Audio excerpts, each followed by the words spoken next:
Lafaz ikrar rukun negara. Bahawasanya negara kita Malaysia mendukung cita-cita hendak capai perpaduan yang lebih erat dalam kalangan seluruh masyarakatnya, memelihara satu cara hidup demokratik, mencipta satu masyarakat adil di mana kemakmuran negara akan dapat dinikmati bersama secara adil dan saksama, menjamin satu cara liberal terhadap tradisi-tradisi kebudayaannya yang kaya dan pelbagai corak, membina satu masyarakat progresif yang akan menggunakan sains dan teknologi moden. Ikrar. Maka kami, rakyat Malaysia, berikrar akan menumpukan seluruh tenaga dan usaha kami untuk mencapai cita-cita tersebut berdasarkan atas prinsip-prinsip yang berikut. Kepercayaan kepada Tuhan, kesetiaan kepada raja dan negara, keluhuran perlembagaan, kedaulatan undang-undang, kesopanan dan kesusilaan. Terima kasih. Para hadirin dipersilakan duduk.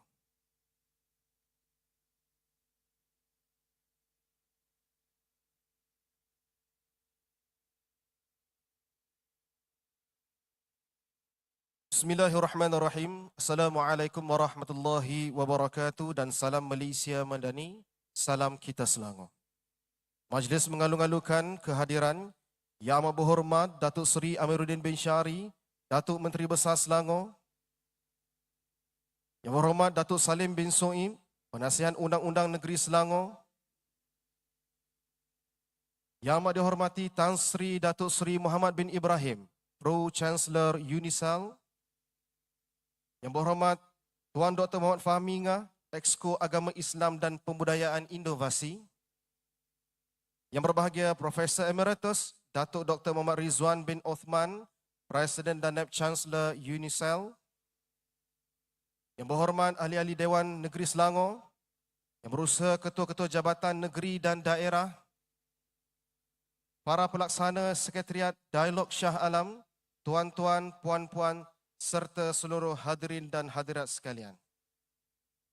Bagi memberkati majlis pada pagi ini, majlis dengan ini menadah tangan, memohon inayah dan keberkatan untuk mengaminkan doa yang akan dipimpin Al-Fadhil Ustaz Zulkifli bin Abdul Rahman, Eksekutif Maqasid Institut Darul Ihsan. Majlis dengan segala hormatnya mempersilakan.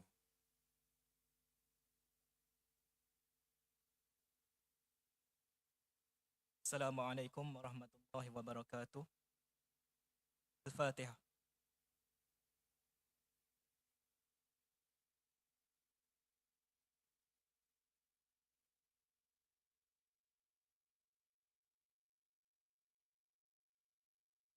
Amin amin ya rabbal alamin. Bismillahirrahmanirrahim. Alhamdulillahi rabbil alamin. Wassalatu wassalamu ala sayyidina Muhammadin wa ala alihi wa ashabihi ajma'in. Ya Allah, ya Rahman, ya Rahim, sesungguhnya kami berhimpun pada hari ini bagi menyatakan kesyukuran ke atas kurniaan-Mu yang tidak ternilai. Jadikanlah kami hamba-hamba-Mu yang sentiasa bersyukur atas segala nikmat yang telah Engkau berikan kepada kami. Ya Allah, ya Rahman, ya Rahim, Engkau berkatilah dan rahmatilah perjalanan majlis Dialog Shah Alam yang kami adakan pada hari ini. Sesungguhnya Engkau Maha mengetahui bahawa kami di sini ingin menimba ilmu yang luas untuk kami manfaatkan dalam kehidupan kami. Oleh itu, berkati dan rahmatilah majlis kami yang kami anjurkan pada hari ini.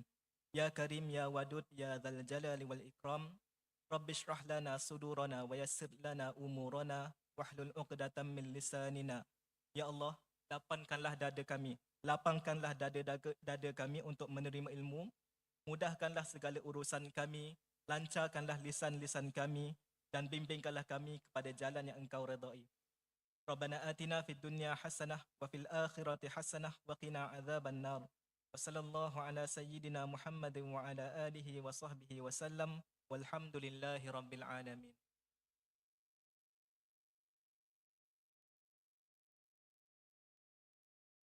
Amin amin ya rabbal alamin. Majlis mengucapkan setinggi-tinggi penghargaan dan terima kasih kepada Al-Fadhil Ustaz Zulkifli atas bacaan doa itu tadi. Semoga majlis kita pada hari ini dilimpahi dengan rahmat dan keberkatan. Pertamanya syukur kepada Allah Subhanahu wa taala atas limpah dan rahmatnya dapat kita bersama-sama hadir ke majlis Dialog Shah Alam. Majlis mengucapkan setinggi-tinggi penghargaan dan mengalung-alungkan kehadiran Yang Amat Berhormat Datuk Seri Amirudin Syari, Datuk Menteri Besar Selangor, ke majlis yang sangat bermakna dan bersejarah pada pagi ini. Majlis juga mengucapkan selamat datang dan penghargaan kepada pemidato utama kita, Yang Amat Dihormati Tan Sri Pro Canselor Unisal, serta kepada semua para tetamu kehormat dan jemputan, tuan-tuan dan puan-puan serta hadirin ke program yang diadakan pada hari ini. Hadirin dan hadirat sekalian, majlis pada pagi ini akan diteruskan dengan ucapan aluan daripada Yang Berbahagia Datuk Presiden dan Naib Canselor Unisal.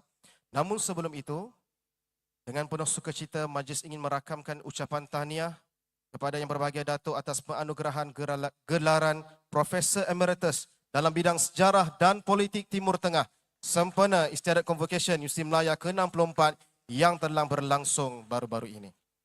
Oleh itu, majlis dengan segala hormatnya mempersilakan Yang Berbahagia Profesor Emeritus Dato' Dr. Mohammad Redzuan bin Othman, Presiden dan Naib Canselor Unisal, untuk menyampaikan ucapan alu-aluan. Majlis dengan segala hormatnya mempersilakan.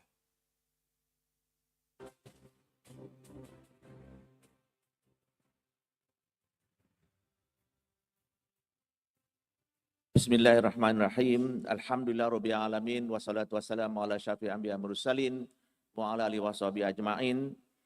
Saudara Hafiz selaku pengacara majlis pada pagi ini, Yang Amat Berhormat Datuk Seri Amirudin bin Syari, Datuk Menteri Besar Selangor, Yang Berhormat Dr. Fahmingah, SO Agama, Islam dan Pembudayaan Inovasi, Yang Berhormat Datuk Salim bin Soib, Penasihat Undang Negeri Selangor merangkap ahli lembaga pengarah Universiti dan Berhad, Yang Amat Dihormati Tan Sri Datuk Seri Mohammad bin Ibrahim, Pro Chancellor Universiti Selangor, mantan Gubernur Bank Negara, Yang Amat Berhormat Ahli Majlis Mesyuarat Kerajaan Negeri Selangor, Yang Berhormat Ahli-Ahli Dewan Negeri Selangor, Yang Berusaha Ketua-Ketua Jabatan Negeri dan Daerah, tuan-tuan, puan-puan serta para mahasiswa yang dihormati sekalian, Assalamualaikum warahmatullahi wabarakatuh, salam sejahtera dan salam Malaysia Madani. Alhamdulillah, setinggi-tinggi kesyukuran kata Allah Subhanahu Wa Taala kerana dengan limpah rahmat dan keizinannya kita dapat bersama-sama berkumpul dalam Dewan Pro-Chancellor Universiti Selangor UNISEL, Kampus Shah Alam sempena dengan program Dialog Shah Alam bertajuk Transformasi Ekonomi Malaysia, Perspektif, Terhadap Globalisasi dan Perkembangan Geopolitik dalam Perdagangan, Pekerjaan dan Pendidikan, yang dianjurkan secara bersama oleh Pejabat Menteri Besar Selangor dengan kerjasama Selangor Research Centre Seri, Universiti Selangor UNISEL dan Institut Darul Ihsan IDE. Pertamanya saya mengambil kesempatan di sini untuk mengalu-alukan kehadiran Tan Sri, Datuk-datuk, tuan-tuan, puan-puan ke Universiti Selangor Kampus Shah Alam. Untuk makluman tuan-tuan dan puan-puan, kampus ini merupakan kampus bandar ataupun city campus, manakala kampus induk UNISEL terletak di Bestari Jaya, di kawasan yang keluasannya sekitar 1,000 ekar dan mempunyai fasiliti yang lengkap sebagai sebuah universiti. Pada kesempatan ini, saya ingin mengucapkan ribuan terima kasih kepada Yang Berhormat Datuk Seri Amirudin Syari, Datuk Menteri Besar Selangor, merangkap pengurusi Lembaga Pengarah UNISEL Sdn Bhd kerana sudi hadir bagi merasmikan program Dialog Shah Alam pada pagi ini. Saya dipahamkan bahawa beliau baru saja sampai dari negeri China awal pagi tadi. Kita berikan tepukan gemuruh kepada Datuk Seri. Ucapan terima kasih juga saya tujukan khas kepada Yang Amat Dihormati Tan Sri Datuk Seri Mohammad bin Ibrahim, Pro-Chancellor UNISEL yang juga merupakan mantan Gubernur Bank Negara kerana sudi menyampaikan syarahan pada kali ini untuk dimanfaatkan oleh kita semua. Terima kasih juga saya ucapkan kepada Pejabat Menteri Besar, Selangor Research Centre, Institut Darul Ihsan, staf UNISEL dan semua yang terlibat dalam menjayakan program Dialog Shah Alam pada hari ini. Tanpa sokongan dan bantuan daripada semua, tidak mungkin program yang besar impaknya ini dapat dilaksanakan dengan jayanya. Tan Sri, Datuk-datuk, tuan-tuan, puan-puan, para hadirin yang dihormati sekalian. Program Dialog Shah Alam pada hari ini sebenarnya adalah cetusan idea Yang Amat Berhormat Datuk Seri Menteri Besar yang disampaikan kepada saya ketika istiadat convocation UNISEL kali ke-8 pada bulan September yang lalu. Yang Amat Berhormat Datuk Seri mencadangkan supaya UNISEL menghidupkan kembali Dialog Shah Alam yang diadakan di UNISEL sebagai dialog, kesinambungan dialog yang pernah diadakan pada tahun 2019 sebelum tertangguh berikutan pandemik COVID-19. Yang Amat Berhormat Datuk Seri juga bersetuju supaya Yang Amat Dihormati Tan Sri Datuk Seri Mohammad bin Ibrahim, Pro-Chancellor UNISEL, sebagai pembicaranya. Alhamdulillah dengan kerjasama dan komitmen semua pihak serta persetujuan dari Tan Sri Pro-Chancellor, idea ini dapat direalisasikan pada pagi ini. Dialog pada hari ini merupakan sebahagian daripada proses bagi membolehkan tradisi intelektual berkembang mekar di UNISEL dan negeri Selangor secara keseluruhannya. UNISEL juga menggalakkan beberapa kegiatan yang bersifat intelektual seperti syarahan Siddiq Fadil dan dalam masa yang sama sedang mengembangkan pemikiran Siddiq Fadil terutama dalam perkara-perkara berkaitan dengan Melayu dan Islam. Program pada hari ini juga merupakan kesinambungan kepada program-program keilmuan lain seperti yang telah dilaksanakan di universiti ini. Ini termasuklah syarahan Darul Ihsan, syarahan perdana, syarahan profesor, syarahan umum, syarahan budiman dan sebagainya yang bukan saja untuk dimanfaatkan oleh warga UNISEL tetapi juga kepada masyarakat umum. Baru-baru ini, UNISEL telah diberi kepercayaan untuk bersama-sama menjayakan konvensyen mahasiswa Selangor di Timur Tengah di Kairah, Mesir. Alhamdulillah, konvensyen ini telah berjaya dilaksanakan dengan cemerlang. Terima kasih kepada Yang Amat Berhormat Datuk Menteri Besar kerana memberikan kepercayaan kepada UNISEL untuk bersama-sama menggerakkan usaha memertabatkan bidang keilmuan di dalam dan juga di luar negara. Hadirin yang dihormati, dalam kesempatan yang terbatas ini, saya juga ingin memaklumkan bahawa UNISEL baru-baru ini baru saja mendapat pengiktirafan dan telah dimasukkan secara rasmi di dalam rangkaian Universiti Technical Malaysia ataupun MTUN.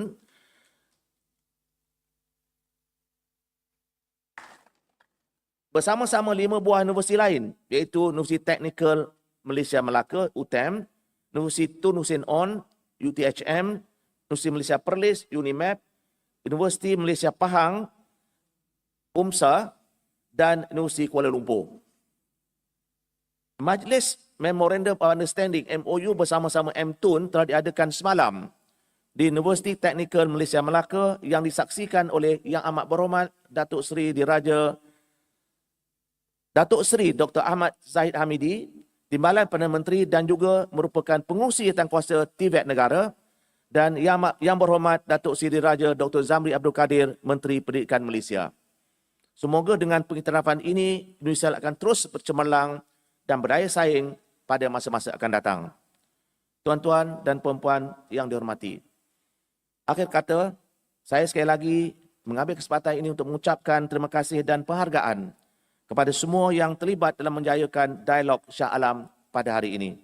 Khususnya kepada Yang Amat Berhormat Datuk Seri Amirudin Syari, Yang Amat Dihormati Tan Sri Datuk Seri Mohammad bin Ibrahim, Pejabat Menteri Besar Selangor Research Center, Institut Darul Ihsan, staf Unisel dan semua yang terlibat bagi menjayakan program pada hari ini.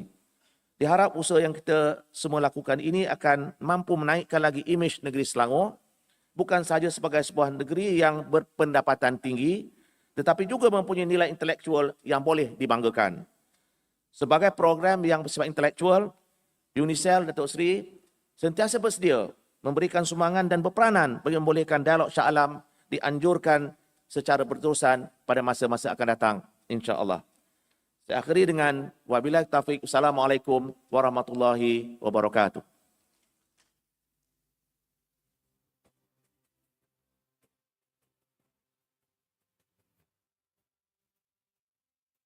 Majlis mengucapkan ribuan terima kasih kepada yang berbahagia Dato Presiden dan Naib Canselor Unisal atas ucapan aluan itu tadi. Hadirin dan hadirat sekalian, majlis pada pagi ini diteruskan dengan mempersilakan Yang Amat Berhormat Datuk Seri Amiruddin Syari, Datuk Menteri Besar Selangor, untuk menyampaikan ucapan perasmian dialog Shah Alam seterusnya, perkenalkan biodata Tan Sri Pro Canselor Unisal dan mempersilakan syarahan pertanda. Dengan sepenuh ta'zimnya, mempersilakan.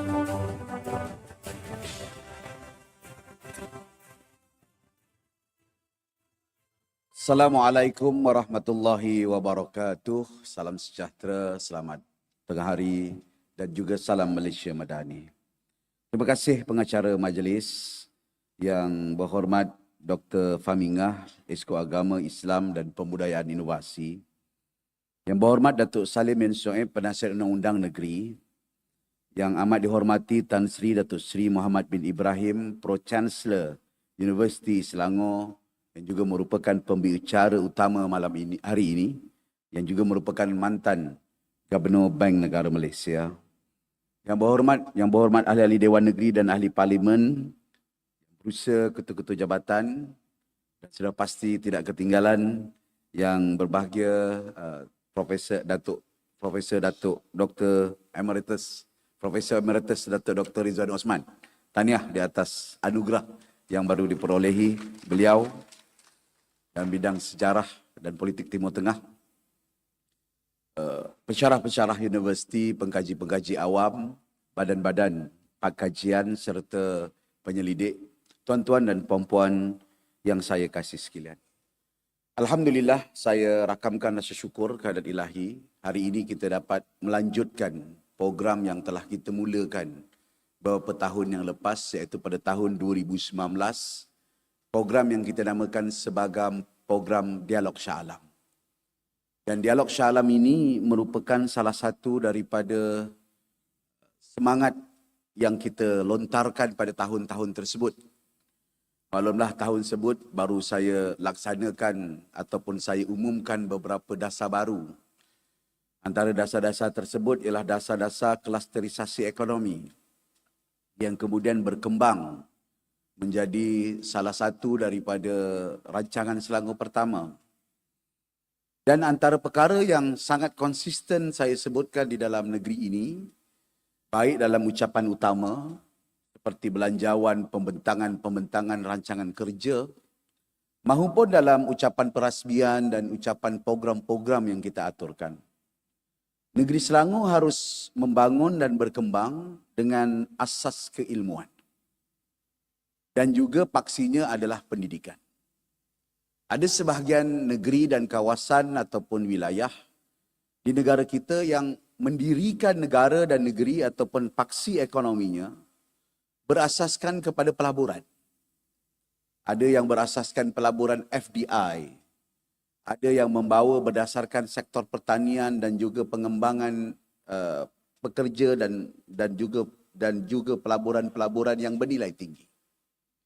Dan Selangor telah mengecapi hal tersebut semenjak daripada tahun awal 90-an sehinggalah kita dihempas dengan beberapa krisis dan sebagainya. Namun dalam beberapa pengalaman-pengalaman yang lepas, apabila saya turun bertemu dengan pelabur, apabila saya berbincang dengan beberapa pengusaha dalam negara dan negeri kita dan juga di luar negara, masalah utama yang lahir kembali adalah adakah kita mempunyai sumber manusia yang bertepatan dengan asas pembangunan pelaburan tersebut. Justru saya sebutkan bahawa pendidikan harus menjadi asas baru yang sewajarnya menjadi base yang penting kepada negeri kita untuk kita bertahan dengan lebih lestari, untuk menjadi antara penyumbang ekonomi terbesar dan kekal sebagai gedung ekonomi terbesar. Lantaran daripada itulah lahirnya program seperti Dialog Shah Alam, lahirnya aktiviti yang rancak dalam program penterjemahan, lahirnya program dialog. Dan hari ini kalau kita lihat 3 entiti yang bekerjasama melahirkan program ini, baik namanya Unisel, baik yang namanya Seri, baik yang namanya adalah IDE, Institut Darul Ihsan yang ditubuhkan 8-9 tahun yang lepas, menggambarkan satu fokus dan juga inisiatif yang cuba meratakan keilmuan dalam pelbagai cara dan kaedah. Unisel sebagai sebuah universiti, ada disiplinnya, ada kaedahnya, ada caranya yang cukup formal, kena mematuhi MQA agar masuk dalam ranking dan menurut kepada peraturan-peraturan universiti. IDE yang telah lama membantu negeri dalam bentuk yang agak bebas, merupakan satu badan bebas yang attach dengan kerajaan negeri, mengeluarkan pandangan-pandangan, menganjurkan forum, menganjurkan majlis kebudayaan dan pelbagai lagi program termasuk menerbitkan buku, menggerakkan kempen maqasid pada satu ketika dahulu dan banyak perkara-perkara yang lain. Dan saya pula menubuhkan Seri sebab saya rasakan di bawah negeri harus ada satu badan yang formal selain daripada Unisel, selain attachment longgar dengan IDE, supaya Seri dapat menumpu kepada dasar-dasar kerajaan, sama ada yang rinci, yang kecil, daripada dasar adaptasi iklim, sampailah dasar kitar semula, dasar ekonomi kitaran, dasar ekonomi penjagaan dan banyak perkara yang kita nak kembangkan. Dan IDE boleh terus menjadi badan bebas di luar yang juga attach dengan kerajaan negeri melalui beberapa kaedah tetapi mempunyai kebebasannya yang tersendiri. Secara bebas, IDE boleh mengkritik kerajaan negeri dalam apa pun. Seri juga boleh mengkritik tapi di dalam ruangan yang lebih terkecil. Manakala Unisel boleh menterjemahkannya dan menggariskannya dalam bidang-bidang keilmuan untuk dikaji dan dirangka dengan besar, dan gabungan inilah merupakan gabungan yang sangat baik untuk kita melahirkan satu dialog Shah Alam, yang dialog ini kemudian menjadi satu engagement di pelbagai latar. Seri satu kajian formal, IDE satu kajian bebas di luar yang attach dengan public, dengan NGO, dengan individu, dengan masyarakat, hinggalah universiti yang duduk mengkaji dengan teliti dengan kaedah ilmu yang tersendiri. Engagement inilah yang sebenarnya lahir dalam tamadun yang besar. Dalam tamadun yang bertahan dengan lama. Dan Selangor bercita-cita untuk kekal dalam situasi sekarang, bukan hanya dengan berdasarkan investment yang datang, tetapi bagaimana investment itu difahami dan juga ia mampu untuk mengukuhkan fungsi negeri, rakyat dan warga dalam negara dan negeri kita. Saya memang agak terpengaruh dengan fungsi intelektual awam semasa zaman muda, melihat bagaimana fungsi intelektual awam yang tidak mempunyai disiplin ilmu sebagaimana akademia, tetapi terlibat dalam barang yang pemikiran dan engagement di antara public intelektual dengan intelijensia ataupun akademia. Kalau ikut tafsiran Syekh Hussein Alatas sebagai contoh, akan melahirkan satu pemikiran dan juga pengembangan ilmu yang kukuh di dalam komuniti dan masyarakat kita. Saya ambil contoh, saya baru pulang sebenarnya daripada wilayah Suzhou.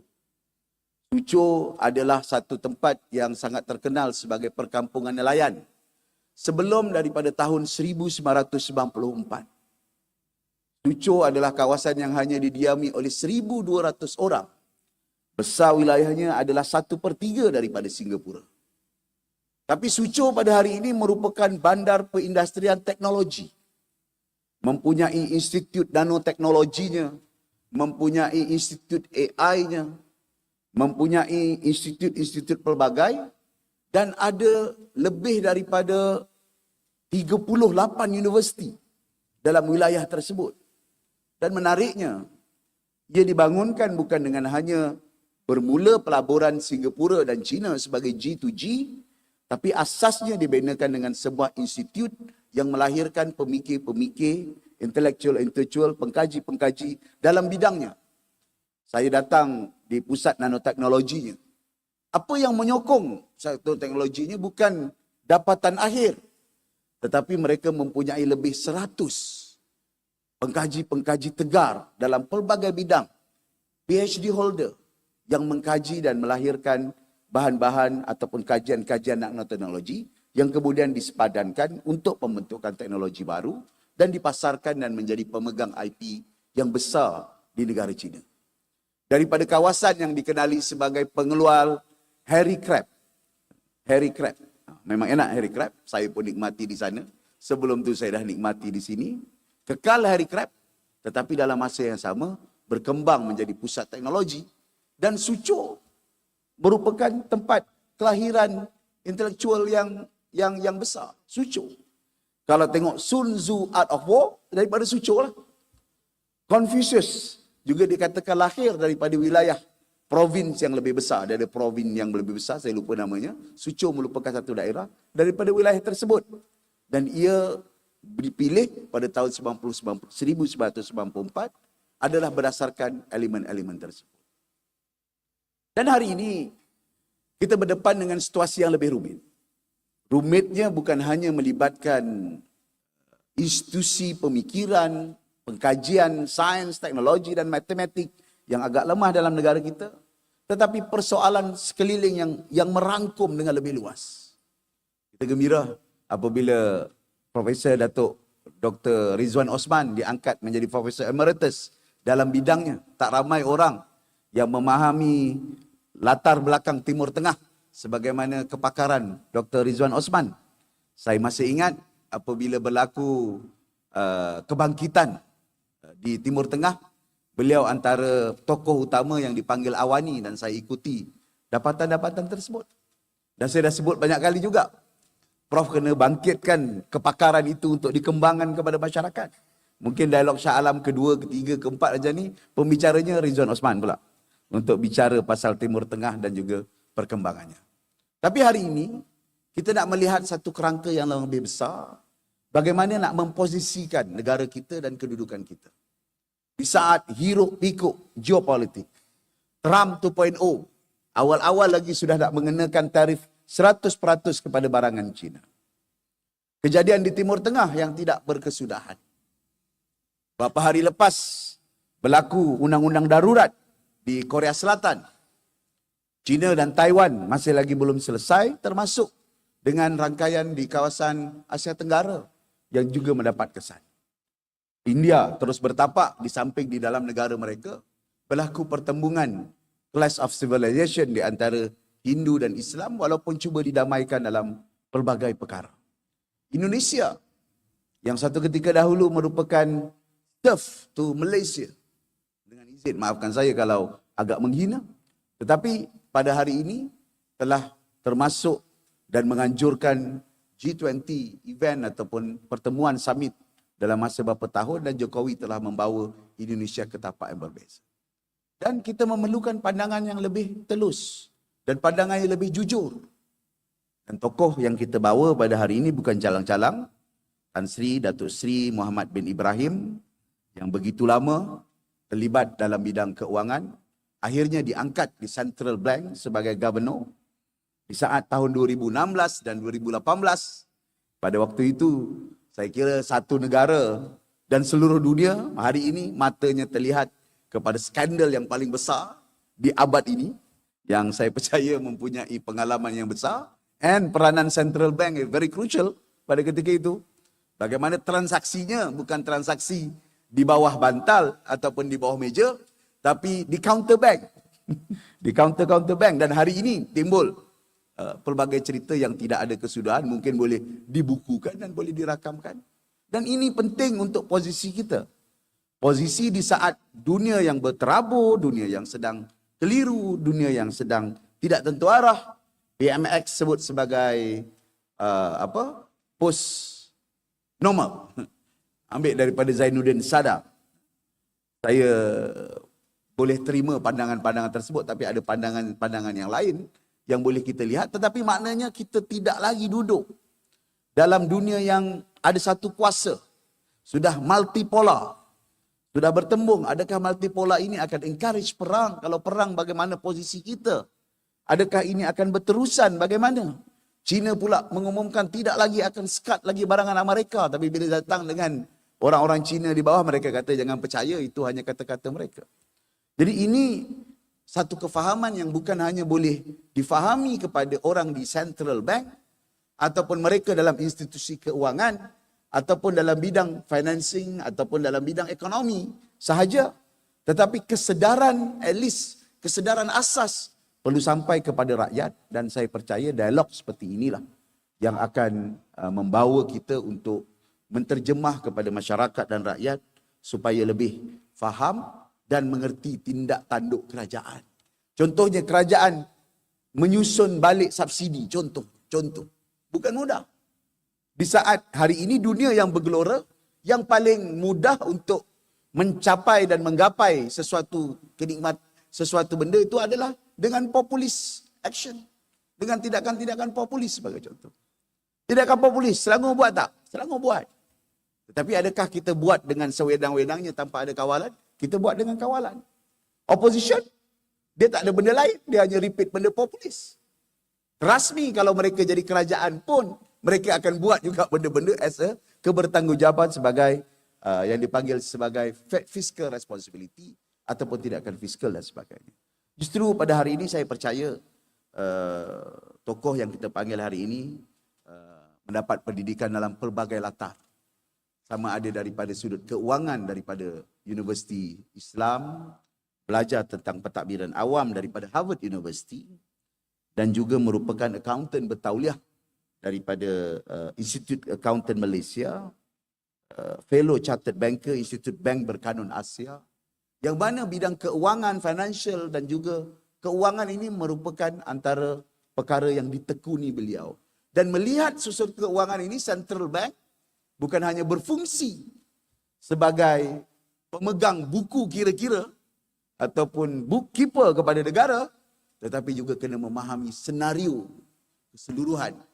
Contohnya, macam mana kita nak posisi diri kita dalam BRICS di saat rakan dagang Amerika merupakan rakan dagang terbesar dan juga tidak ketinggalan China growing sebagai market utama kita sejak 15-20 tahun yang lepas. Ini perkara-perkara yang perlu disedari dan saya percaya Datuk Tan Sri, Datuk Seri Mohammad bin Ibrahim merupakan tokoh yang wajar untuk kita dengarkan pandangannya. Bukan hanya duduk sebagai pelaku dasar di Central Bank, bila terlibat dalam pelbagai institusi seperti Petronas dan juga pelbagai anak-anak syarikat yang lain ataupun institusi yang lain, badan berkanun yang lain seperti Suruhanjaya Security Malaysia.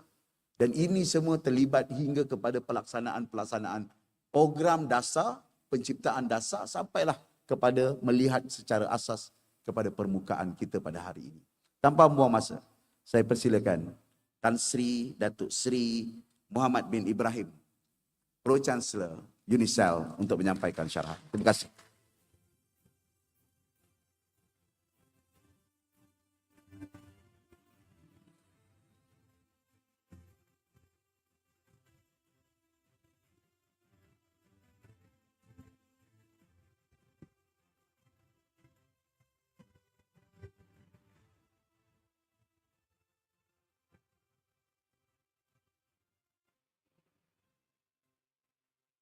Assalamualaikum warahmatullahi wabarakatuh. Salam sejahtera.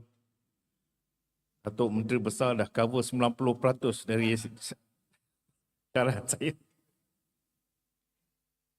Tuan-tuan Yang Amat Berhormat Datuk Menteri Besar Selangor, Amirudin Seri, yang berbahagia Profesor Emeritus Redzuan, congratulations on your confirmation as a Professor Emeritus. Tuan-tuan dan puan-puan yang saya kasihi sekalian. Pada hari ini saya akan memberi beberapa topik mengenai perdagangan, employment dan juga education. Some of the remarks that I will do will be quite controversial, but that's the whole idea of having a debate, so that we provoke our thinking. Benarkan saya untuk bertutur dalam bahasa Inggeris. Ladies and gentlemen, the topic today is very broad. I will speak on the three topics relating to globalization, geopolitical development, and its impact on trade, employment, and education. Before the conclusion, I will include my views on policy issues that the Selangor state should consider. Dato' Menteri Besar. Let me summarize at the outset some of the issues of globalization and geopolitical development. What are the latest developments that we have seen recently? It revealed a very complex, interconnected, and rapidly changing global landscape in 2024 and beyond. Several key trends and events are shaping our international arena. First, re-globalization and economic shift. The concept of re-globalization is emerging as a response to recent global challenges.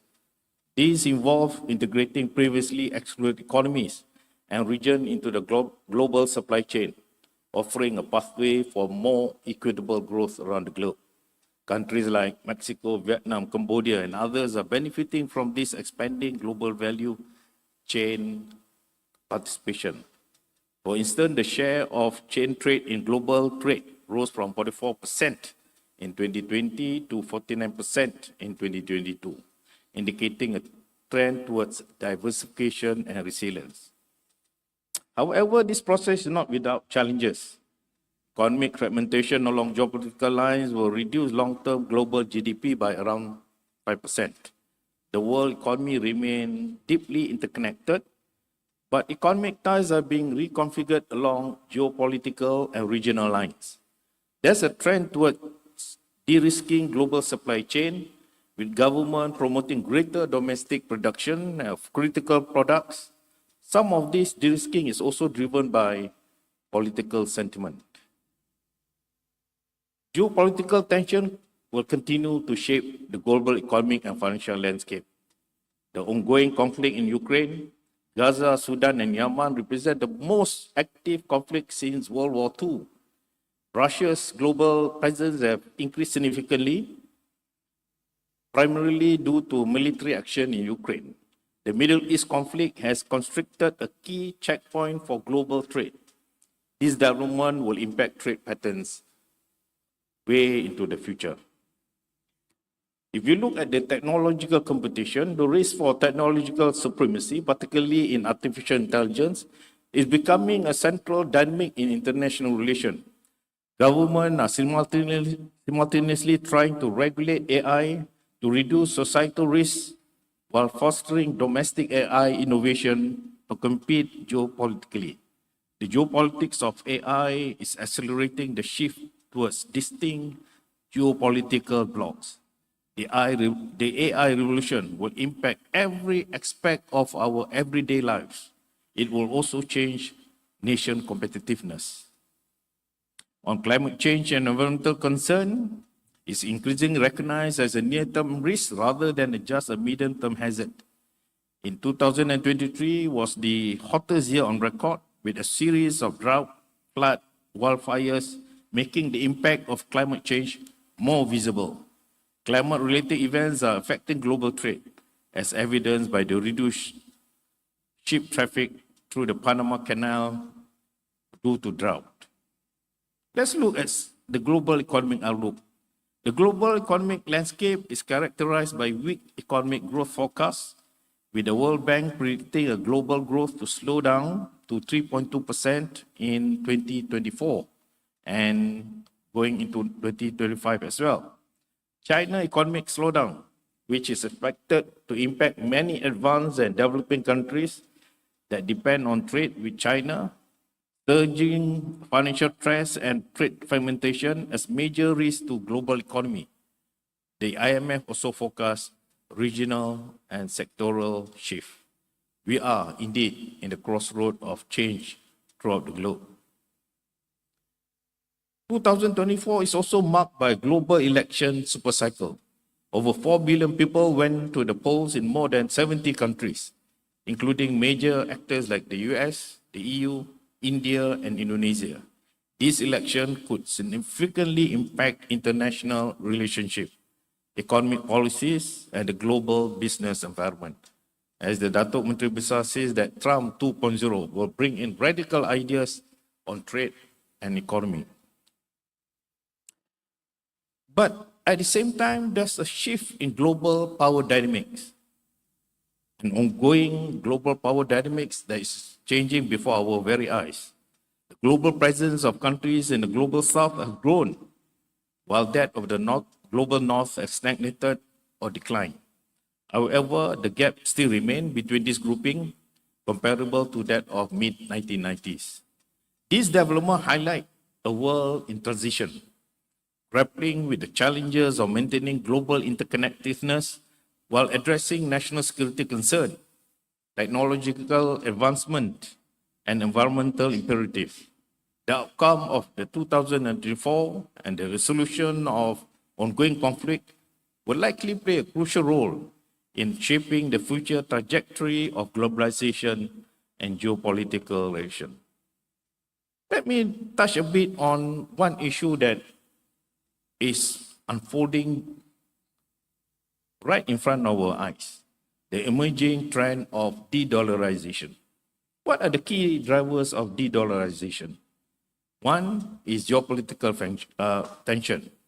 The use of dollar-based sanctions by the United States has prompted some countries to seek alternatives to reduce their vulnerability. The weaponization of the US dollar, the exclusion on the use of SWIFT, and seizing of sovereign assets created strong pushback by many countries. The freezing of Russian assets following the invasion of Ukraine has accelerated this trend, and many countries around the globe take notice. Economic diversification. Countries are looking to reduce their exposure to the US, monetary policy and economic fluctuation by diversifying their holdings. And one thing about the US is that when I deal with them during my tenure with the central bank, is that as far as the US is concerned, their monetary policy is for their own domestic interests. The rest have just to adjust to it. So that's how powerful the US is now. On economic diversification, countries are looking to reduce their exposure to the US monetary policy and economic fluctuation by diversifying their currency holding. And that's also the rise of alternative currencies. The euro, the yuan, and other currencies are gaining prominence in international trade and finance, challenging the dollar dominance. But bilateral swap arrangement become an important tool as an alternative to the USD. It's very interesting for us to see whether BRICS will come up with some sort like a currency for the bloc. Now, what is happening around the world? And there will be pushback, there will be retaliation by many countries. For example, BRICS Plus Initiative, BRICS countries, Brazil, Russia, India, China, South Africa, and their new members are actively pursuing de-dollarization strategies. They aim to reduce the use of the US dollar in cross-border transactions, increase the use of local currencies in trade. This is not something that is new. At the central bank, way back in mid-2000, we already have a bilateral swap arrangement with China and a few other countries around the region. The central bank reserve, it's very obvious, there's a decline in dollar share of global foreign exchange reserve. Central bank are increasingly diversifying the holdings, with some adding gold to the reserve. And then there's the trade arrangement. Several bilateral trade arrangements are being established to facilitate trade in local currencies bypassing the dollar. Example include agreement between India or Russia, Brazil and China, France and China. So what are the implications of these challenges of de-dollarization? The global financial system, de-dollarization could reshape the hierarchy between currencies and potentially introduce market volatility and instability. De-dollarization could lead to but on the other hand, de-dollarization could lead to a more stable international financial system. What is the impact on the US economy? The significant shift away from the dollar could impact US borrowing costs and the value of US financial assets. Portfolio managers would relocate their asset and diversify into non-traditional market.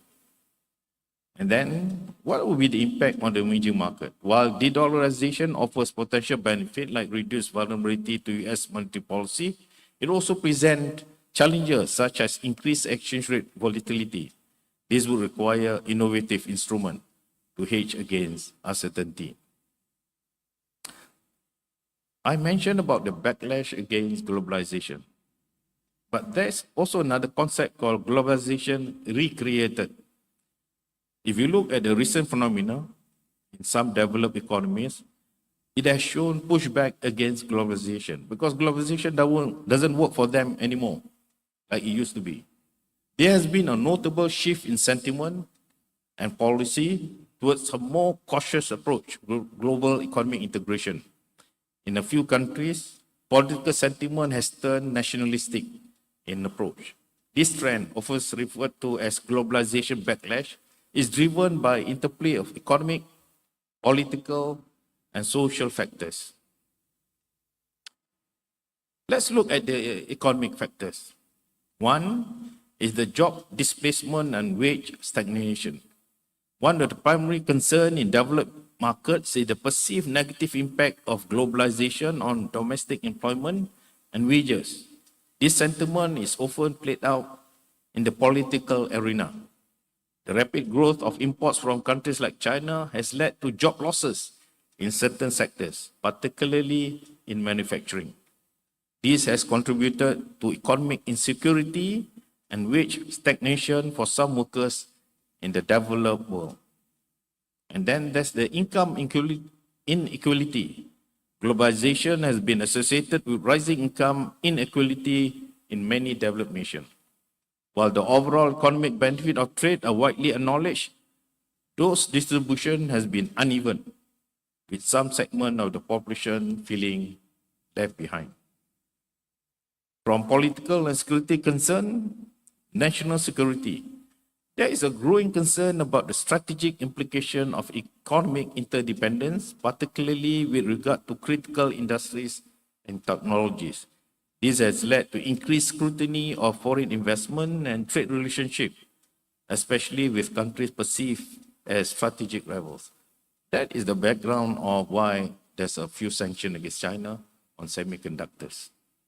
In many of these issues, national security is being used as a camouflage to prevent market access, stifle competition, and to protect domestic companies.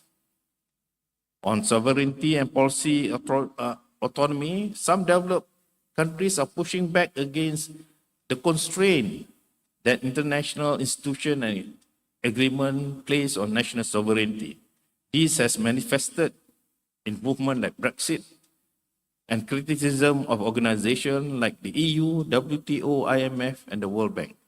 And if you look at the EU, certain countries there, for example, Hungary, has given a lot of independent thoughts on how the EU should be run. On socio-cultural factors, the backlash against globalization is not solely economic. This is very important because globalization will impact society at large. They are also concerned about the perceived erosion of national identity and cultural values due to increased immigration and cultural exchange. Sometimes these sentiments are more perceived than rooted in reality. Anti-immigration sentiment has been widespread. While not directly related to economic globalization, increased migration flows have contributed to anti-globalization sentiment in some developed countries. This negative sentiment against foreigners manifests itself quite obviously in the US and in Europe. This sentiment becomes stronger if economic growth are weak and the distribution of wealth is not considered as fair. This particular point is extremely important to us, which I will touch a bit later. So what are the policy responses by the developed world? The most obvious is the institution of protectionist measures.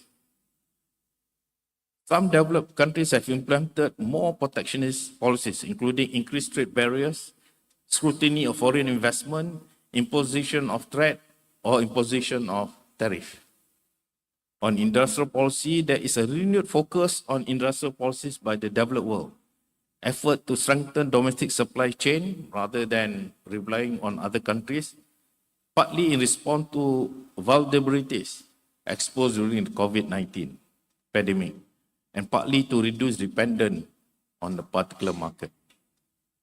How about the developing world? What are the globalization issues faced by them? There are quite a number of challenges and risks from globalization and geopolitical events, which can significantly impact the economic growth, stability, and integration into global economy. One is trade and competition. Globalization has intensified competition for the developing world in the global market. While it offers opportunities for economic growth, many developing nations struggle to compete with the more advanced economies. The unstable political and economic system in these countries, coupled with a lack of economic diversification, hinder their ability to fully benefit from global trade. Income inequality. Globalization have a lot of benefit, but it can also exacerbate economic disparity within developing countries. Studies suggest that it may contribute to inequality between more educated and less educated members of society, potentially leading to declining wages for unskilled workers. And then there's the vulnerability to external shock. Developing economies are often more susceptible to external economic shock and political events. Financial stress in emerging economies can be intensified by geopolitical risks, especially when financial conditions are already unstable. So what are these geopolitical risks? One is political instability. Many developing countries, particularly in Africa and Latin America, face challenges related to unstable political system. This instability can deter foreign investment and hinder economic growth. Then there's many regional conflict, as you can read from the newspaper and media.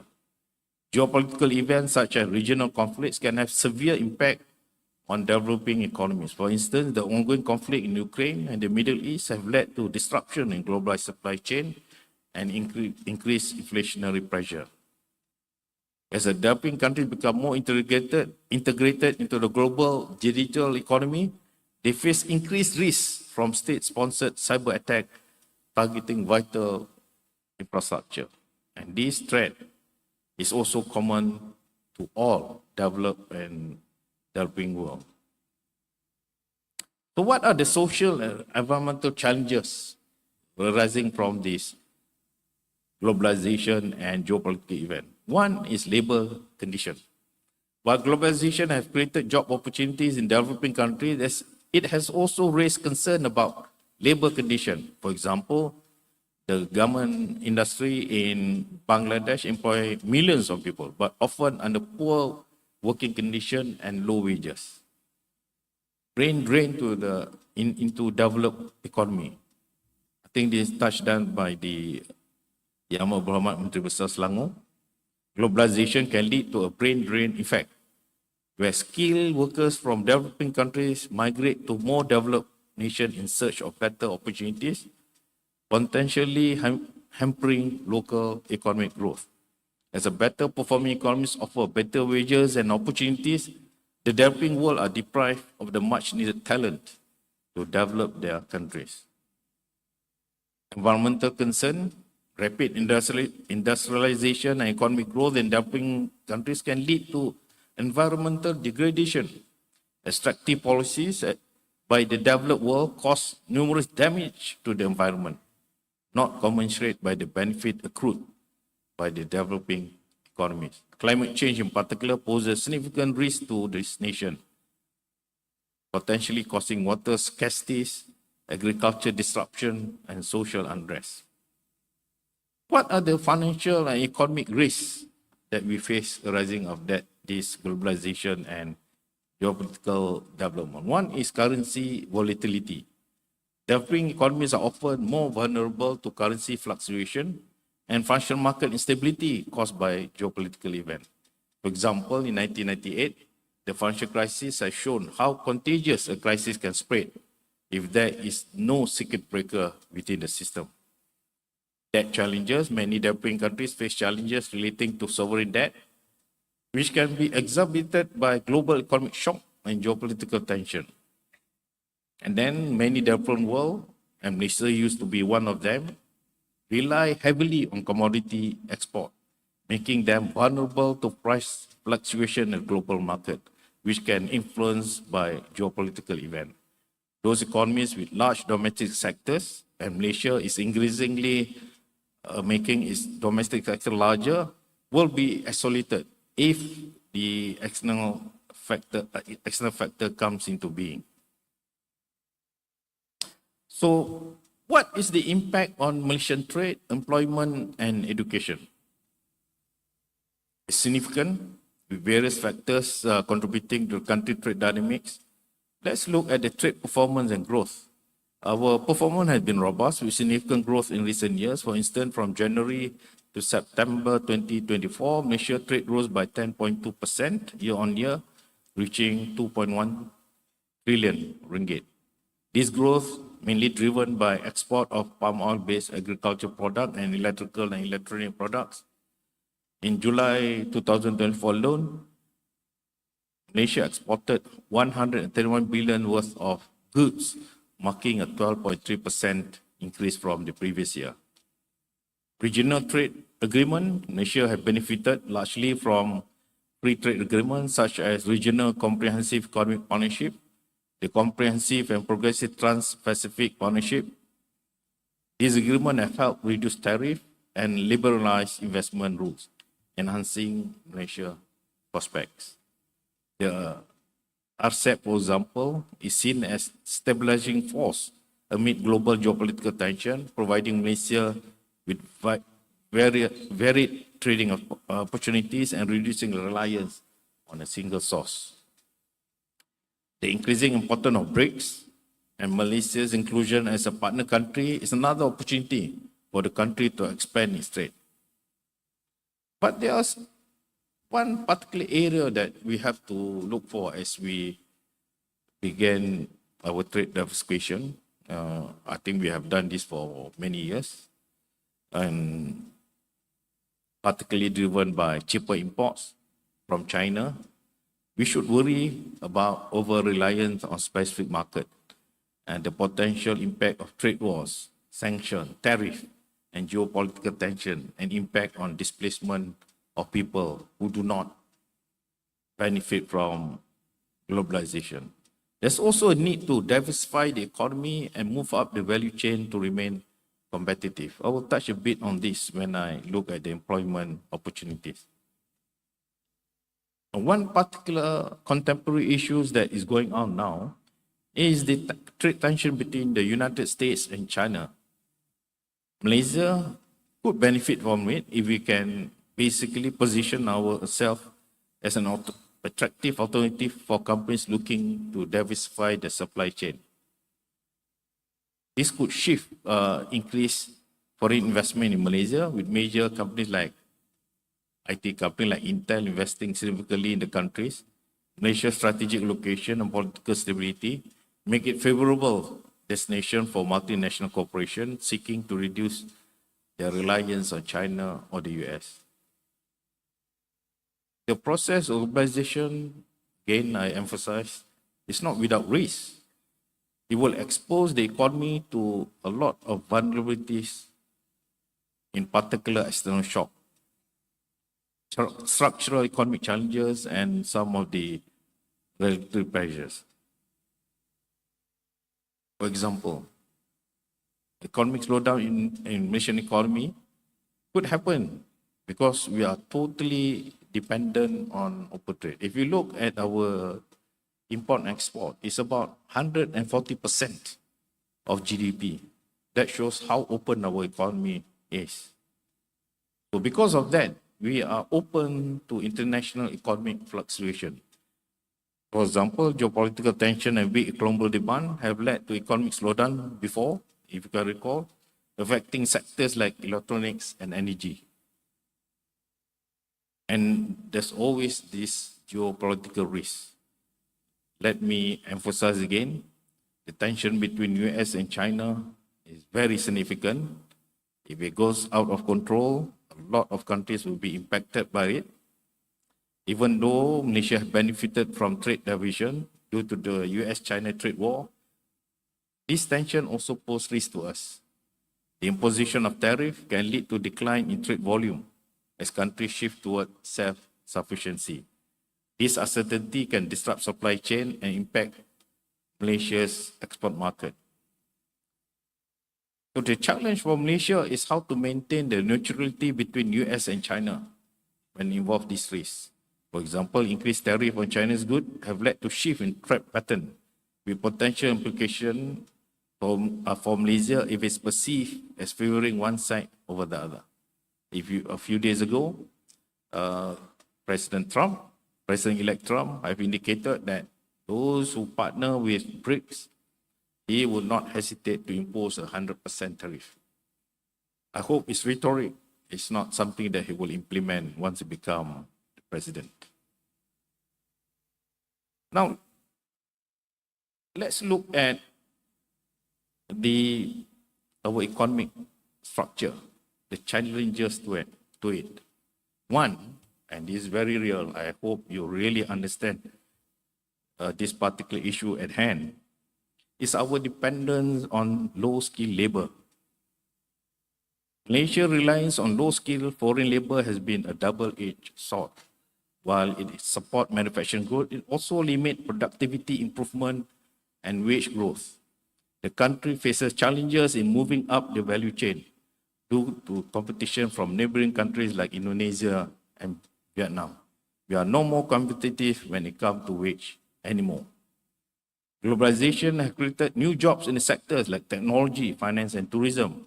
It has also attracted foreign companies to Malaysia, providing employment opportunities for skilled workers. So the key word is that we need to have skilled workers. There is also the fear of job losses in traditional industries due to automation and competition from cheaper labor market. There's also a concern about brain drain as skilled Malaysians seek opportunities abroad. The need to upscale the workforce and to attract talent in high growth sectors must be recognized. The brain drain is normally to the developed economies because they offer high wages. And this we can see on a daily basis down south when a lot of Malaysians goes to Singapore to seek better paying jobs. The low wage structure has contributed to a brain drain, with skilled workers seeking better opportunities abroad, which hampers the development of high-skilled workforce necessary for advancing in technology-intensive industries. Let me touch a bit on fiscal challenges, but I will not dwell too much on this. budget deficit is an extremely important point that we as Malaysia need to look at. We have been in budget deficit since 1998. Despite effort to narrow it, Malaysia's budget deficit remained wider than pre-pandemic levels. The fiscal pressure limit the government's ability to invest in necessary infrastructure and social program while maintaining economic stability. The thing about budget deficit is that if it's continuous, it will reach a point where we need to borrow to the extent that the borrowing will impact economic growth itself. That is particularly worrying if we reach that threshold. And on top of that, if we spend too much money paying the interest for borrowing, we don't have enough money for social infrastructure, hospitals, schools, universities, roads, ports, airport. So we will be actually disadvantaged by it.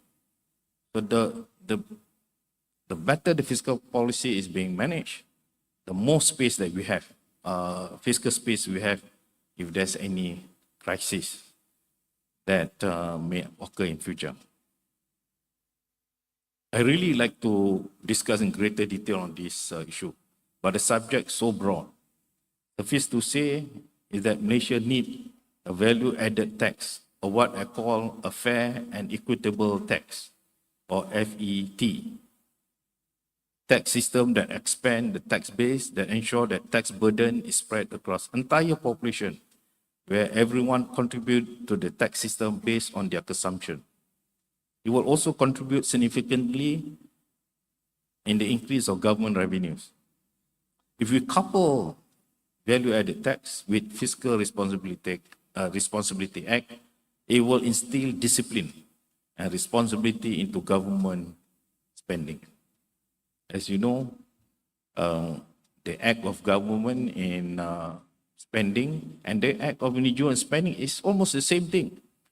Individual cannot spend more than they earn. Similarly, developing countries cannot spend more than they earn because it will reach a threshold where it will become a crisis.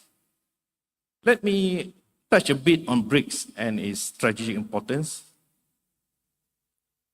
Joining BRICS is an important strategic decision by Malaysia. That is very good. PMX have done this. It is something that we have no choice but to join this BRICS that will one day will become very, very big.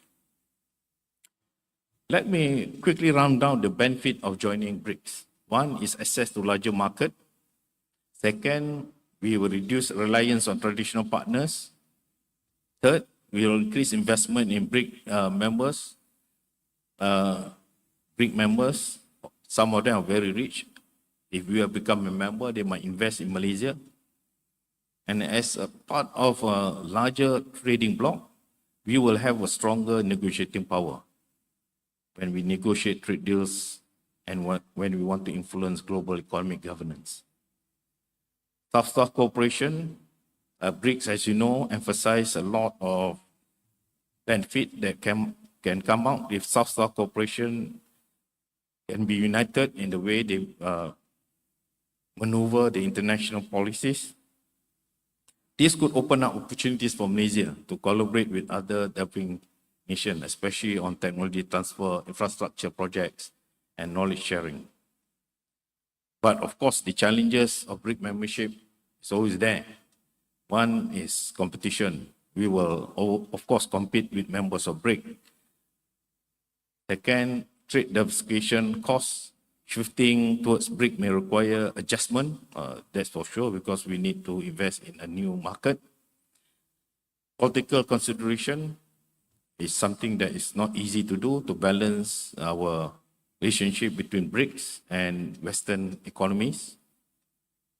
And then BRICS effectiveness. So far, the benefit of BRICS are basically conceptual in nature.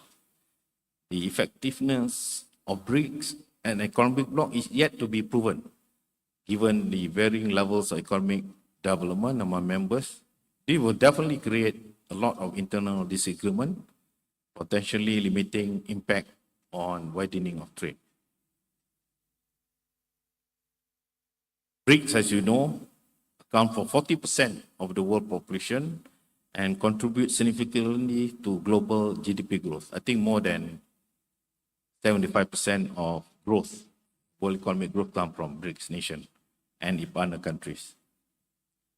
In 2023, BRICS accounted for 31% of global GDP, measured in purchasing power parity, compared to 30% for G7. So with the new partner economy coming in, BRICS will eventually constitute more than 50% of the global GDP. And I expect this continue into the future. So this particular development is significant because it shows there's a fundamental shift of global economic power towards emerging market, making BRICS an increasingly important trade partner. G7, the G20 will have no more power like they had before, and BRICS, with the consolidation of their members, will become even more influential than before. And joining BRICS will also further strengthen existing ties and create new opportunities with members like Brazil and South Africa, which we do not have much trade. There's one particular creature that was created by BRICS. It's called the New Development Bank, that provides funding for infrastructure and sustainable development projects. Malaysia could access to this New Development Bank to support infrastructure development, which in turn could facilitate trade by improving its logistics and connectivity. In fact, this New Development Bank have approved more than $30 billion in terms of loans for projects in member countries. So we do not have to rely on IMF and World Bank anymore. Not that Malaysia have borrowing with IMF or World Bank, but overall, developing countries have an alternative bank to borrow to manage the problem that they face. Let me touch on dependence on foreign labor and impact on employment. I mentioned this just now. Malaysia's dependence on foreign labor has become a significant economic issue with far-reaching implications. While foreign workers have played a crucial role in supporting Malaysia's economic growth, their presence has also created various challenges and costs for the country. If the dependence of foreign labor is not handled intelligently, it will have a severe adverse consequences, not only on the economy, but from the social aspect as well. Let's look at the economic impact of being overly dependent on foreign labor. There's no doubt, in short term, foreign workers have contributed positively to Malaysia's development and economy. They have filled labor shortages in key sectors such as manufacturing, construction, and plantation. Foreign workers have provided flexibility to the labor market, helping to moderate wage growth and ensure stable employment for local workers during economic cycles. They have helped sustain the profitability and competitiveness of industry that were losing the competitive advantage due to low wage floaters in other countries. But that are the benefit. But we must think about the long-term economic cost. The long-term economic cost of depending on foreign labor has created several economic distortions. These distortions are very, very expensive. These distortions are far more damaging to the long-term health of the economy than the reputed outward remittance of over 40 billion ringgit per annum. One is the productivity stagnation. The easy access to low-skilled workers has discouraged investment in technology and innovation. Industries with increased reliance on foreign workers are associated with lower investment in technology. Second, structural transformation challenges. The continued dependence on low-cost foreign labor may be slowing down Malaysia's transition towards becoming a high-income nation. In fact, Malaysia's graduation to high-income economy to a certain extent were caused by her reliance on low-cost model economy. Remittance outflow, foreign workers send a significant portion of their earnings back to their home countries, affecting Malaysia's balance of payment. And more importantly, there is no multiplier effect on the economy. And the outward remittance is considered as a leakage to the economy. Just imagine 40 billion ringgit flow out of the country. And if the multiplier effect is 5, that means we can create out of that 40 billion, 200 billion worth of economic activities within the country, if it's maintained within the country. So that's how important it is.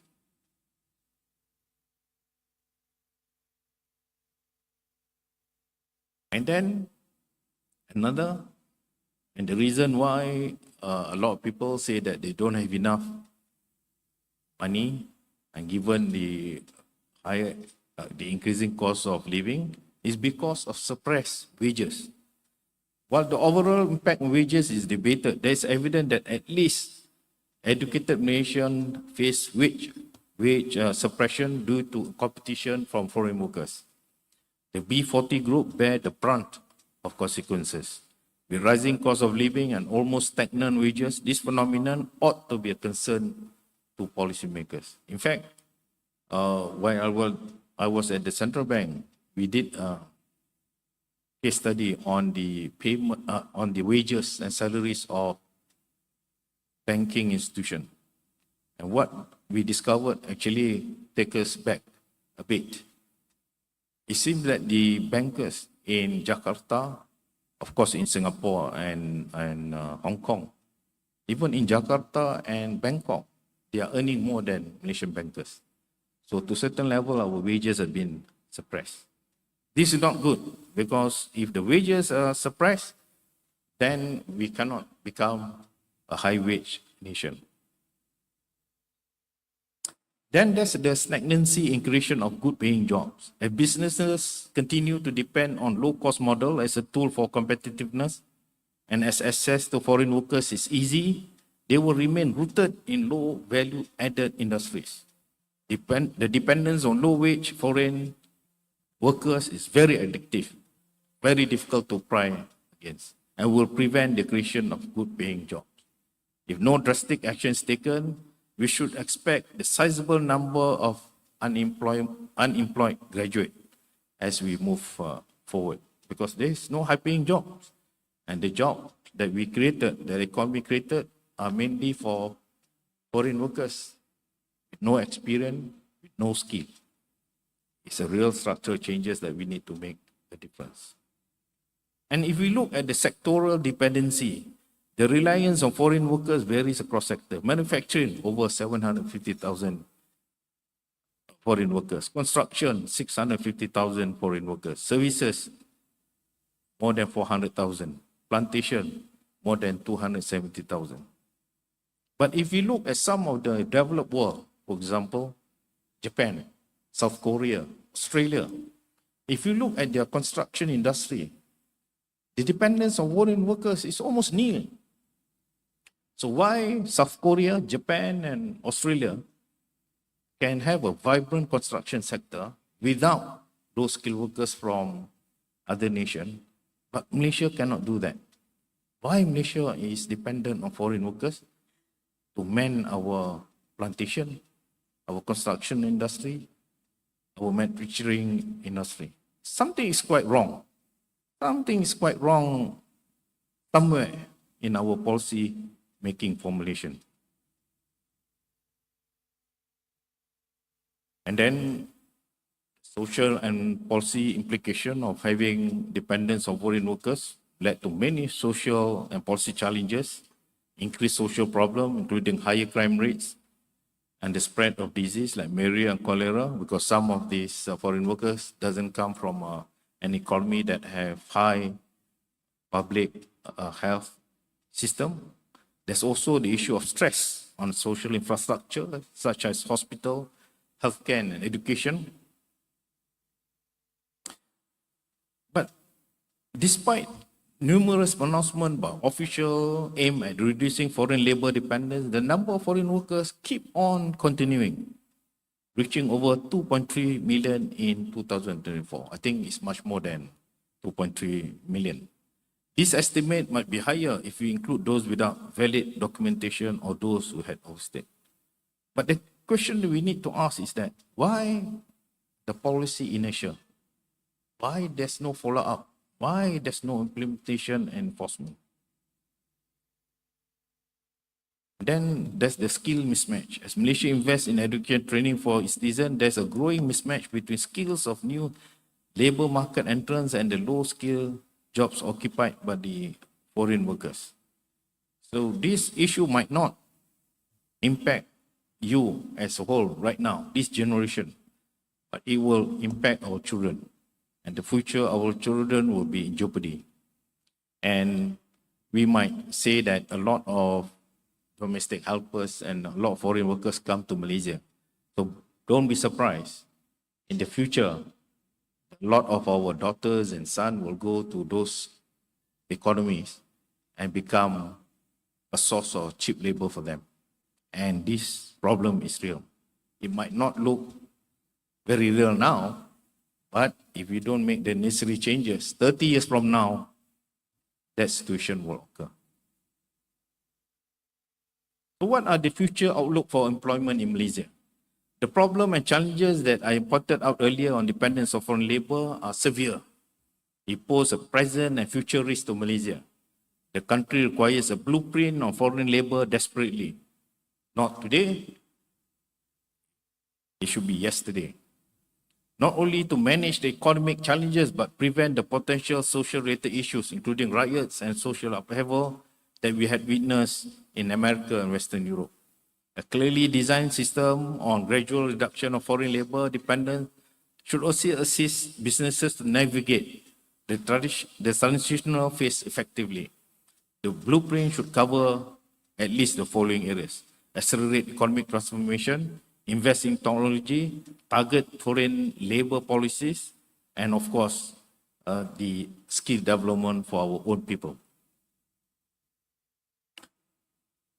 While reform of foreign workers' policies are necessary for Malaysia's long-term benefit, they will undoubtedly result in short-term economic adjustment. It will be painful because we are so addictive on cheap labour that if we are to turn, it will be very, very painful.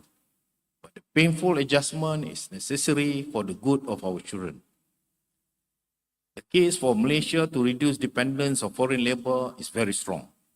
Failure to institute labour reform or delay its implementation would cause long-term unimaginable damage to the economy and to the social cohesion of our society. So that's one area of which I thought is a bit controversial, but think about it. And then I'm going to enter into an area which is even more controversial, of education system and reform. This issue on education will relate to all of us.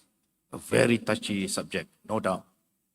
But it is something that we need to confront and accept.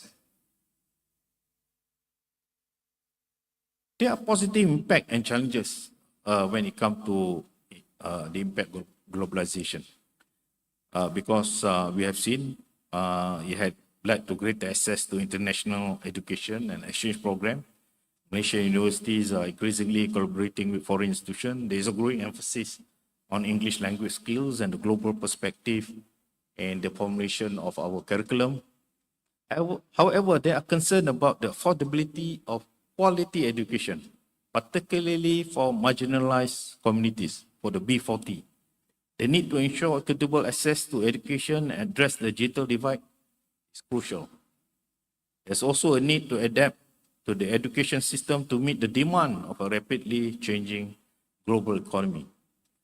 Let us look at the quality of Malaysian education as reflected in global indices and assessment. It will reveal a mixed picture with both challenges and areas of improvement. One thing that we have done very well since independence is that every year our budget for education is one of the highest.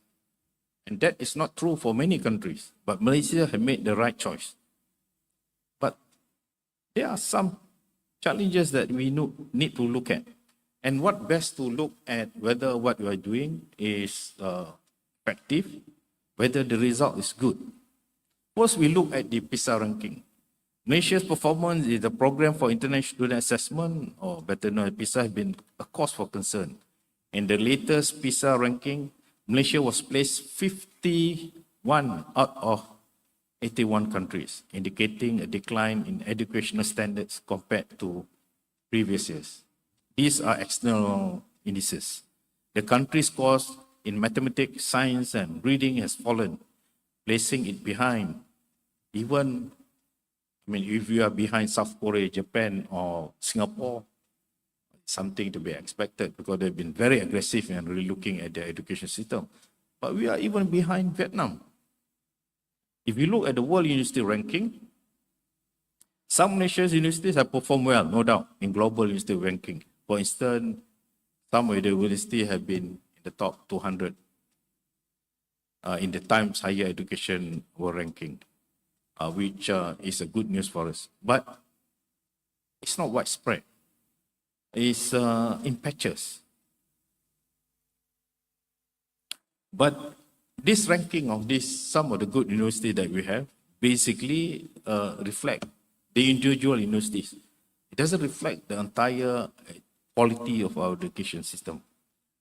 And if you look at public perception and report, for example, Ipsos report, according to that report, 40% of Malaysians rate their education system as good, which is higher than the global average of 33%. Despite this relatively positive perception, significant concern remain about unequal access to education, outdated curricula, and political or ideological biases that affect educational quality. And the World Bank report highlighted challenges such as excessive political interference and a centralized education system that limits local autonomy. These factors contribute to a complex educational landscape with a vernacular national Islamic school that spread our resources thinly.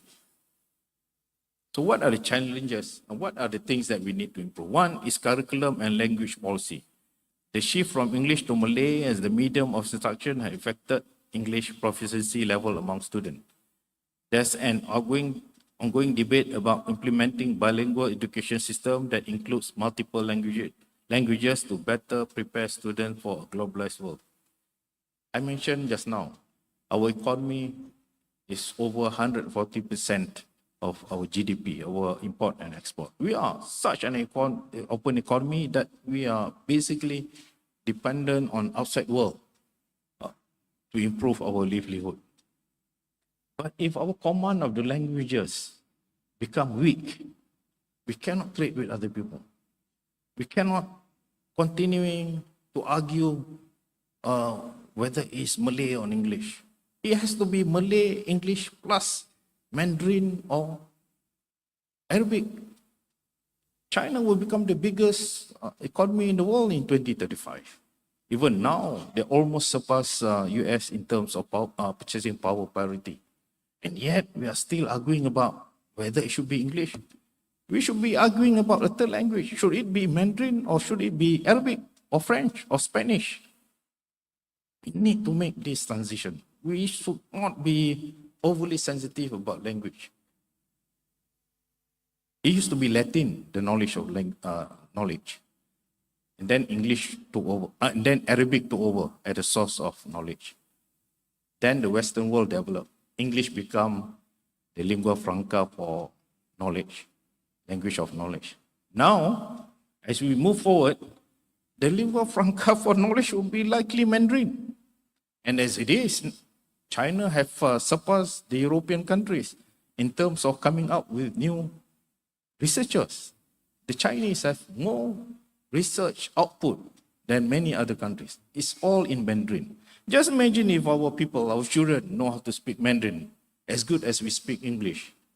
We have access to the world's biggest economy and also access to their technology and knowledge as well. So this sensitivity about language, I think we need to extradite from our mentality. And then very importantly, we need to make sure that our graduates. The only measurement whether we have a good education system is whether our graduate can get a job outside of Malaysia. Not as a job with low skill like in Singapore, but good paying jobs. For example, in Cambodia, a lot of CEOs and chief risk officer and chief financial officer are from Malaysia, simply because they have the education, the experience. We need to come up with that type of syllabus. And then the political and religious influence. This one I'm heading into a very controversial area. But since this is a debate, I will say it out because I want to provoke your thinking on this.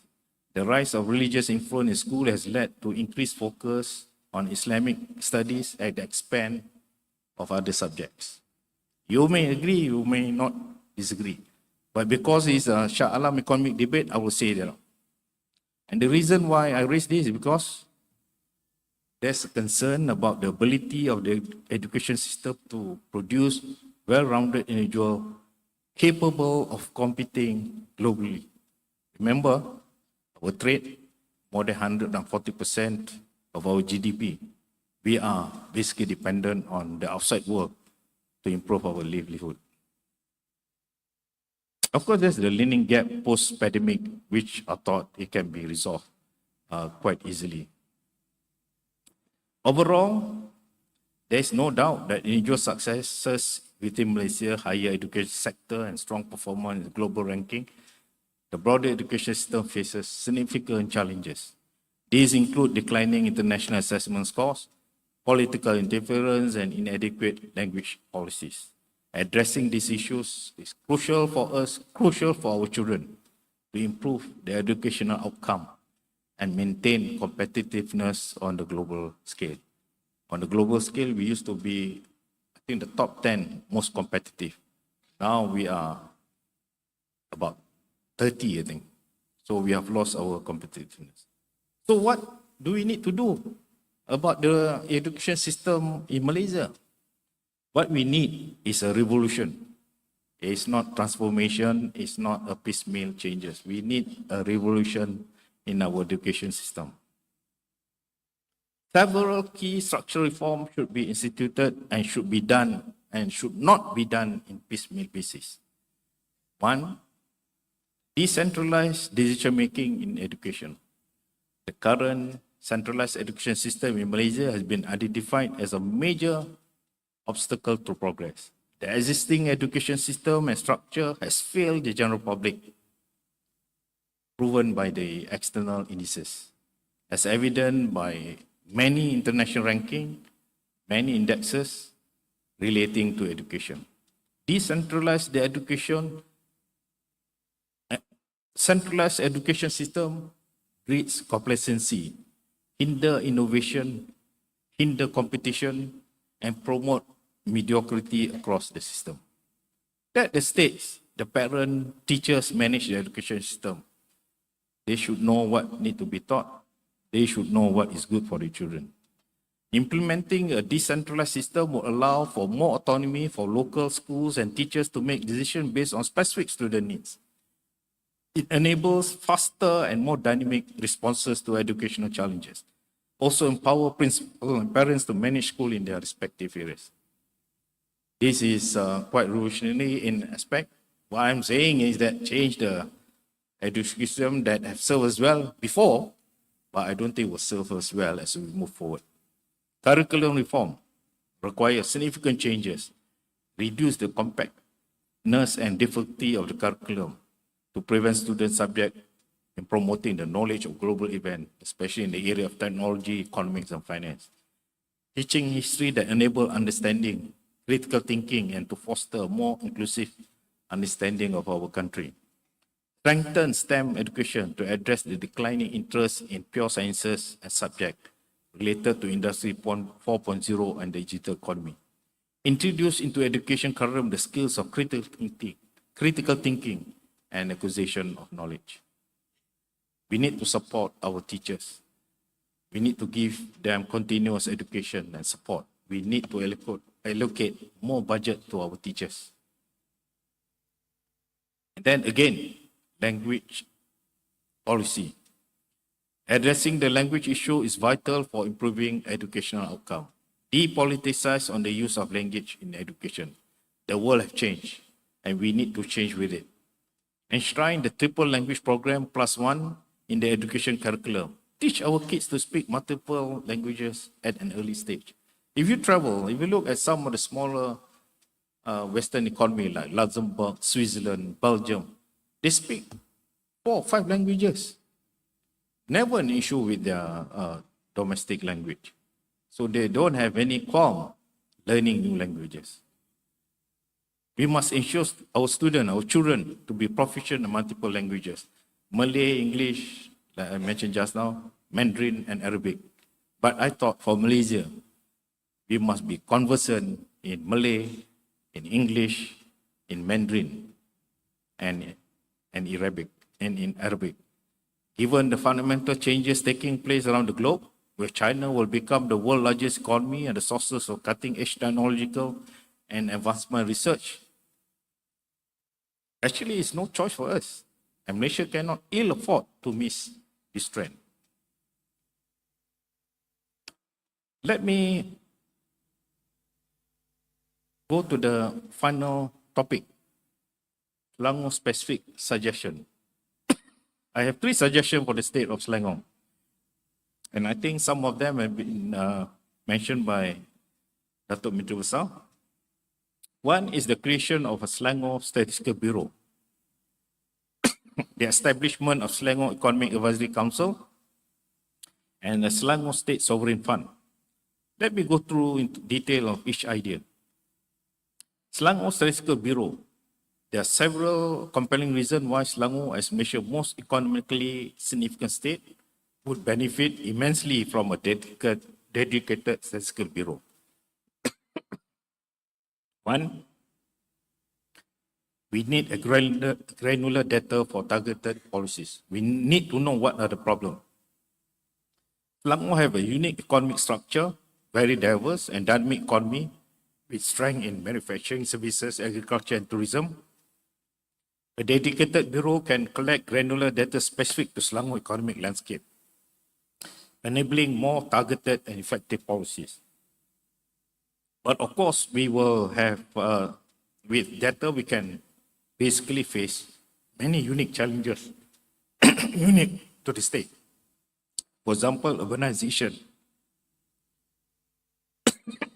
infrastructure development, environmental sustainability or social inclusion. A Selangor specific bureau can provide data to address these local challenges more effectively. For example, detailed data on employment trends in specific district within Selangor can inform targeted skill training program and job creation initiative in those areas. And then the thing about data is that we can actually respond very quickly to local needs. For example, rapid changes to Selangor economy and demographic are constantly evolving. A local statistical bureau can be more agile in responding to these challenges, providing timely data to support quick policy. And then, because Selangor is a state, so the proximity to stakeholders, this bureau can be closer to local stakeholders, including businesses, communities, and government agencies, enabling better collaboration and faster data dissemination. For example, in the event of a localized economic downturn or natural disaster, a dedicated bureau can quickly gather data to assess the impact and inform release effort. At the same time, state data can complement national data. The issue with national data is that it is more macro in perspective. So we can, if Selangor have a statistical bureau, it can have a sub-national perspective. The info will be even more accurate. Of course, with better data, We can have data transparency and accessibility with focus on local domestic economy. When we make decisions, it will be data-driven. And most importantly, I think, if we have a statistical data, we can strengthen Selangor competitiveness. We can be the #1 state in the federation. We can attract investment. When we plan based on evidence. For example, data on Selangor skilled workforce, infrastructure development, and ease of doing business can be used to attract foreign direct investment and promote economic growth. One thing that I have learned, I used to be the chairman of YABhg Official Committee. This is the committee organized by the Central Bank of Central Bank, which is called Bank for International Settlement. When I was the chairman, we organized a yearly workshop on, it's about 30 or 40 people that will attend that yearly workshop. So the first workshop, I was actually shocked. The person who attended the workshop, excuse me, the person who attended the workshop were not head of statistics, but the governors themselves. The governor themselves attended the workshop.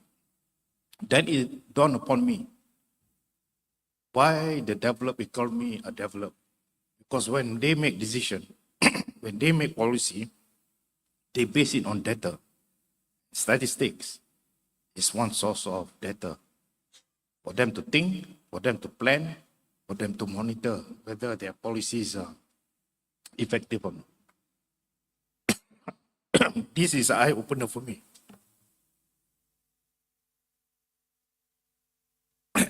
Obviously, it's a wake-up call for me to finish the speech quickly. I have 2 more points. One is establish a Selangor Economic Advisory Council. It's similar to the one in the US. And the thing about Selangor is that Selangor is the birthplace of many millionaires, many billionaires. People are conversant in businesses. Why not we just ask them to become advisors? We don't need to pay them. We just ask them to be a member of the Economic Council. And they will basically help us on this. Why? Because the council can tailor economic strategies. They can come up with proactive policy recommendation. The advice are expert in nature. They give independent advice. And then because the council can also enhance coordination and collaboration, it will strengthen investors' confidence because they know Selangor economic advisors are people of stature. So this is very important. And Selangor have a lot of privileges that other state doesn't have. And one of them is the source for advice. Then there is the issue of Selangor State Sovereign Fund. Selangor, as we know, is the leading economic engine in Malaysia. There are many compelling reasons to establish a sovereign fund. One, can maximize return on the state asset. Then long-term growth. For example, the fund can invest in renewable energy project, technology startup, infrastructure development within Selangor, generating both financial return and contributing to the state growth. Then there's always the funding strategy development initiative, especially for infrastructure, economic diversification, because if we have a fund, we can do a lot of things with it. Enhancing financial resilience. Selangor basically run their finances quite well. But we need a stabilization fund. Because as you know, economy always faced with counter-cyclical economic cycle. So if we have that fund, we can use it to stabilize economic growth in Selangor. Then of course, our children will enjoy. We need to promote this as intergenerational fund equity. And then because we have this, most likely foreign investor will conclude that Selangor, being the leading state, is also managing their finances quite independently and quite prudently. So that can attract a lot of foreign investment. I think my boss say you should stop now, not later. Thank you very much. Mohon Yang Amat dihormati Tan Sri Pro Chancellor untuk terus kekal berada di atas pentas. Majlis dengan ini mempersilakan Yang Amat Berhormat Dato Seri Amirudin Syari, Datuk Menteri Besar Selangor, diiringi oleh Yang Berbahagia Profesor Emeritus Dato Mohammad Redzuan bin Othman, Presiden dan Canselor Unisel ke pentas bagi menyampaikan cenderamata kepada pembicara utama kita Yang Amat dihormati Tan Sri Datuk Seri Mohammad bin Emer. Dipersilakan.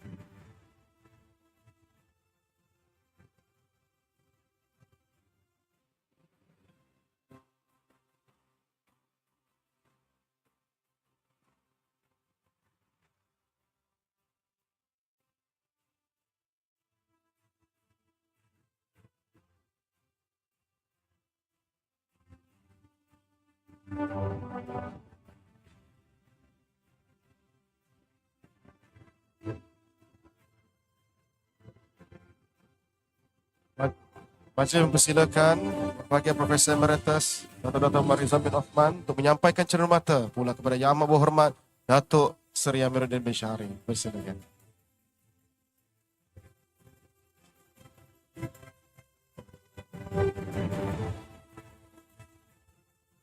Majlis merakamkan setinggi penghargaan kepada Yang Amat Berhormat Datuk Menteri Besar Selangor atas penyampaian cenderamata itu tadi. Majlis dengan ini mempersilakan Yang Amat Berhormat Datuk Menteri Besar Selangor serta dihormat untuk mengambil tempat bersama para hadirin di bawah untuk mengambil gambar. Dijemput wartawan dan juru kamera untuk ke pentas untuk mengambil gambar bersama Yang Amat Berhormat Datuk Seri. Dimohon juga kepada para hadirin untuk bangun untuk kita rapatkan sedikit di belakang Yang Amat Berhormat Datuk Menteri Besar Selangor. Untuk kita sesi bergambar, kita jemput untuk semua hadirin untuk berdiri sebentar untuk berada di belakang Yang Amat Berhormat.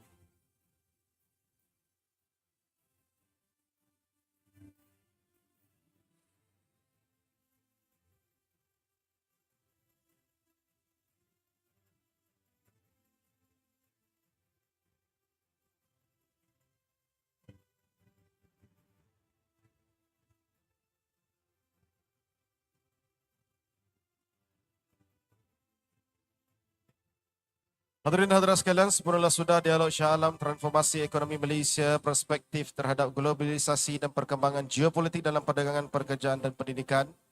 Yang kita jemput pada wartawan untuk berada di sidang media yang telah disediakan. Bagi pihak penganjur merakamkan ucapan jutaan terima kasih kepada semua yang hadir dan terlibat sama bagi menjayakan acara pada hari ini. Saya Muhammad Alafi Abdul Rahman, bagi pihak penganjur memohon mengundur diri dan dijemput kepada Yang Berhormat Datuk Menteri Besar serta Divisi Kehormat ke sesi sidang media yang telah disediakan dan kemudian